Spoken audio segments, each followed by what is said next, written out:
Hello everyone, কেমন আছেন সবাই? এতদিন আমি রোলের ছবি দেখিয়েছি, রোল কিভাবে বানায় দেখিয়েছি। আজকে রোলের একটা পুর ভরা রোল দেখাবো। পুরটা কিভাবে তৈরি করব সেটাই একটু আপনাদের সাথে শেয়ার করতে চাচ্ছি। প্রথমে আমি কিছু পেঁয়াজ আর মরিচ দিয়ে দিলাম তেলের মধ্যে। রোল আমার বাচ্চাদের জন্য সব সময় ফ্রোজেন করে রেখে দিতে হয়। এবার রোলগুলো শেষ হয়ে গেছে, তাই আবার ফ্রোজেন করার জন্য প্রস্তুতি নিচ্ছি। যেহেতু স্কুল খোলা, বাচ্চাদের টিফিনের জন্য, সন্ধ্যার নাস্তার জন্য এই রোলগুলো খুব বেশি দরকার হয়। যেহেতু আমি চিকেন রোল বানাবো, সেহেতু আমি সব রকম মশলাগুলো দিয়ে একটু কষিয়ে নেব। এখন চিকেন, আলু আর গাজর, দুটো আলু নিয়েছিলাম, একটি গাজর নিয়েছিলাম আর এক পিস বুকের মাংস চিকেন নিয়েছিলাম।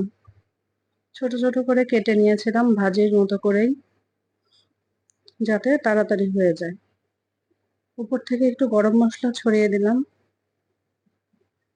এবার একটু ভাজা ভাজা করে নামিয়ে রেখে দেব এক সাইডে। আলু গাজর সবই সিদ্ধ হয়ে গেছে, নামিয়ে রেখে দিয়েছি এক সাইডে।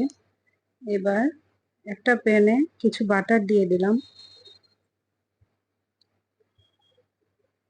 বাটারটা একটু গলে আসলে এখানে রসুন কুচি দিয়ে দিবেন। রসুন কুচিগুলো আমার দিতে ভুলে গিয়েছিলাম, তাই পরবর্তীতে দিতে হবে। এই এখন দিয়ে দিলাম রসুন কুচি। এটা আমার প্রথমে দেওয়া দরকার ছিল, আমার একটু ভুল হয়ে গেছে। কিছু ময়দা দিয়ে রসুনটা একটু ভাজা ভাজা করে নেব।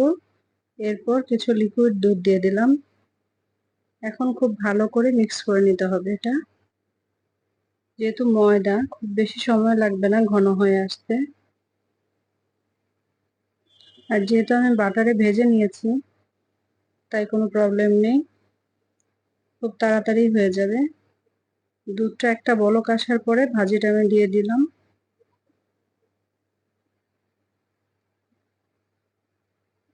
এবার এটা খুব ভালো করে মিক্স করে নিব। উপর থেকে একটু গোলমরিচ ছড়িয়ে দিতে পারেন আপনারা। আমি একটু চিলি ফ্লেক্স ছড়িয়ে দিয়ে, সামান্য একটু ছিল সেটা দিয়ে, কিছু ধনিয়া পাতা দিয়ে নামিয়ে নেব। এরপর রোলগুলো তৈরি করে নেব। আল্লাহ হাফেজ।